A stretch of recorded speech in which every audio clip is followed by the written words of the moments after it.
그 다음에 이제 또 후연이 이제 멸망을 하게 됩니다. 멸망을 하는 것은 이제 후연에 있던 그 풍발이라는 사람이 후연의 왕이었던 모용희를 죽이고 모용운, 처음에 이름은 모용운이었는데 이 모용운이라는 사람을 왕으로 추대를 합니다. 근데 그 모용운이라는 사람은 나중에 왕이 된 이후에 자기의 원래 이름인 고운으로 이름을 바꿉니다. 그 고구려의 성씨가 아까 뭐 해씨에서부터 시작해가지고 이제 고씨라는 얘기를 했죠. 이 고씨, 고운으로 이름을 이제 다시 회복을 하는 거죠. 왜냐하면 처음에 고구려 사람이었던 고화의 손자였는데 그 고운이 그 후연왕 모용보의 양자로 들어가면서 성을 모용씨로 바꿨다가 모용운으로 했다가 다시 자기의 성씨인 고씨로 되돌아온 것이죠. 그래서 고운이 이제 왕으로 이제 추대가 됩니다. 자, 결과적으로 고구려 출신이 후연에 이제 왕이 된 것이죠. 그래서 실제적으로 광개토 대왕의 기록이 삼국사기 기록에 보면 광개토 대왕 17년에 그 기록에 보면은 사신을 보내서 축하했는데 그 축하가 종족의 정을 베풀었다 이런 식으로 이제 표현이 되어 있습니다. 그래서 이 고운은 물론 연나라 저거였지만 이 사람이 고구려 종족이었기 때문에 종족에 대한 정을 베풀어서 축하 사절을 보냈다 이런 의미로 이제 해석할 수가 있는 것이죠.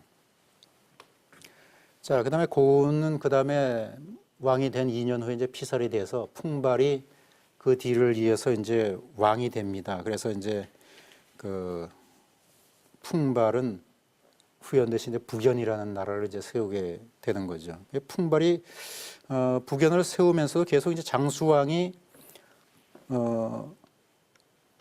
그 풍발에 있는 그 후연을 북연을 침입하고 그 백랑성도 뭐 점령하고 뭐 이런 기록들이 이제 나옵니다만은 중요한 건 나중에 그 북연왕 풍홍이 오히려 고구려에 구원을 요청하게 되는 거죠.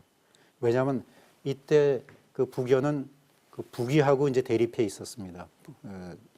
북위하고 대립해 있었기 때문에 그 북위의 세력에 눌려가지고 오히려 고구려에 와가지고 고구려에 구원을 요청한 것이죠. 그래서 장수왕이 군대를 보냅니다. 군대를 장수왕이 보내니까 군대를 보내면서 그 풍홍이 자기의 살던 데를 갖다 전부 다 불태우고서 그 뭐 양식이나 이런 것이 그 북위군의 손에 넘어가지 않게 해서 다 하고서 거기에서 백성들을 모아가지고 이제 이동을 하게 되는 그 고구려 쪽으로 이동을 하게 되는 거죠. 그 고구려 이동할 때 장수왕이 파견한 군사들이 그 옆을 딱 지키고 있으니까 북위군이 감히 이거를 쳐들어오지 못했다, 침략하지 못했다 이런 기록이 있을 만큼 북위에서도 고구려군의 위세에 대해서 북연을 치려다 보니까 그 고구려 군대가 에스코트하고 있으니까는 더 이상 침범하지 못하고 이제 돌아갔다는 그런 기록이 있습니다. 자, 그래서 이제 대개 이제 이런 선비족이었었던 또 이제 모용씨들의 이제 나라가 대체로 끝나고 이제 남북조 시기가 이제 되게 됩니다. 이 남북조 시기가 되면은 이제 이 중에서 이제 북조에서 중요했던 나라가 이제 북위. 이거는 좀 제가 다른 기록이 없기 때문에 이제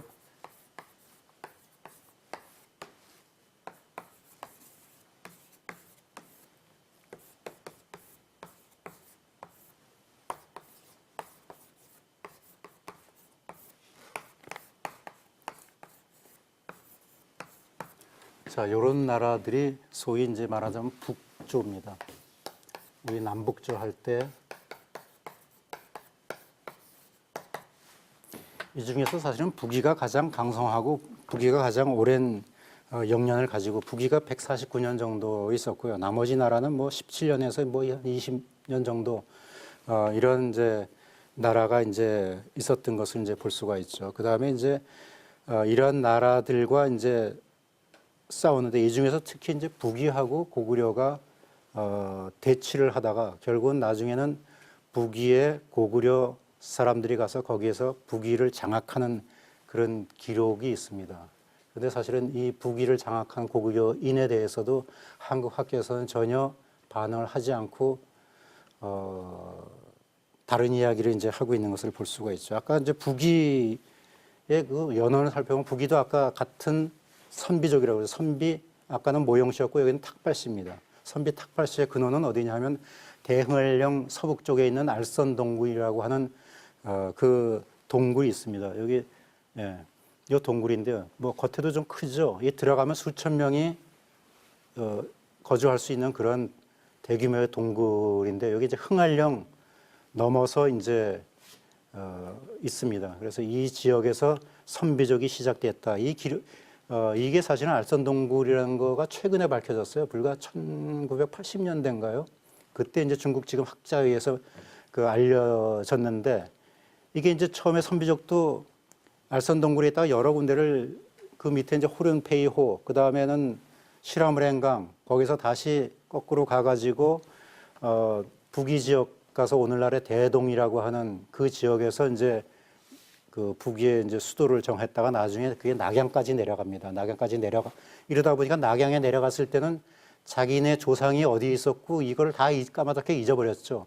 그때 이제 북쪽에서 사신이 내려와서 거기에 알선동굴이 있는데 거기가 탁발선비의 근원지다. 이렇게 얘기를 하는 바람에 사신을 파견해가지고 그 지역에 가서 그거를 확인하게 됩니다. 그래서 그 사신이 세웠던 비가 바로 이거예요. 뭐 몇 년 몇 월 며칠에 이제 여기에 와가지고 이것을 그 기록으로 남겨놓고서 물론 모조품입니다만 지금은 뭐 원 제품을 철문으로 지금 닫아놨더라고요 보니까. 그러니까 이거 모조품인데 이런 기록을 지금까지 남겨놓은 것을 최근에야 이제 발견하고 저기가 바로 이제 탁발씨의 곳이다라는 것을 이제 알게 된 것이죠. 자, 그래서 이 탁발 선비족이 무슨 나라를 세우냐면 대라는 나라를 세웁니다.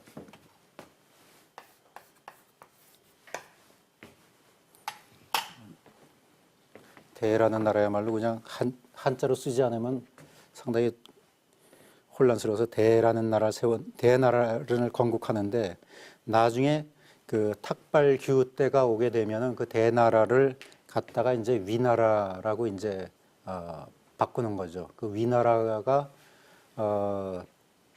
북이라고 굳이 하는 이유는 조조가 세운 나라가 똑같은 글자의 위나라입니다. 그래서 조조가 세운 나라 구별하기 위해서 이제 북이라고 하는데 실제적으로 나라 이름은 북이라고 이제 할 수가 위라고 할 수가 있는 거죠. 그래서 이때 또 이 도무제와 그때 당시에 그 북위의 초창기의 그 왕들이 화북 지역, 오늘날 중국 북쪽 북경 일대에 있던 화북 지역의 주민들을 전부 다 자기네 수도였던 그 대동 지역으로 이제 옮깁니다. 이때 이제 고구려 유민도 상당히 거기에 같이 갔다고 하는데 이 과거형 고구려 주민들이 누구인가 아직은 수수께끼죠. 뭐 그래서 어떤 학자는 우리가 얘기하는 고구원왕 때 붙잡혀갔던 5만 명이 그때 도성민이 붙잡혀갔다고 하는 그 유민들이 아니냐 뭐 이렇게도 얘기합니다만은 그래서 모영황 때 붙잡혀갔던 이 5만 명이냐 아니냐 뭐 이런 논란이 있습니다. 여튼간에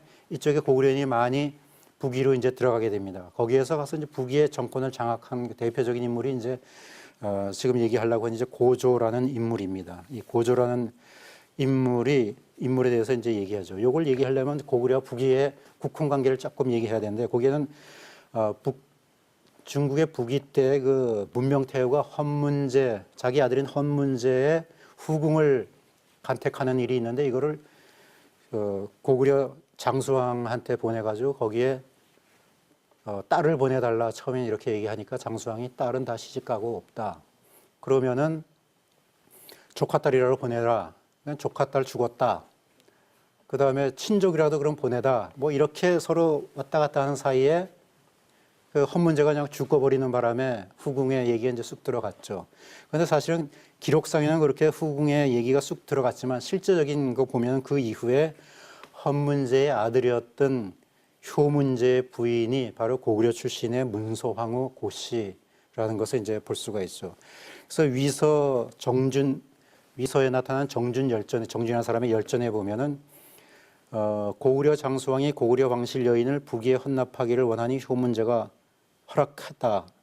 아주 이렇게 그럴듯하게 이제 나타났지만 실제로 사신 정준 열전을 좀 더 들여다보면은 만약에 고구려가 여자를 보낼 경우에 옛날의 태후 풍씨와 같을까 염려됩니다. 이런 걱정을 하는 얘기가 나옵니다.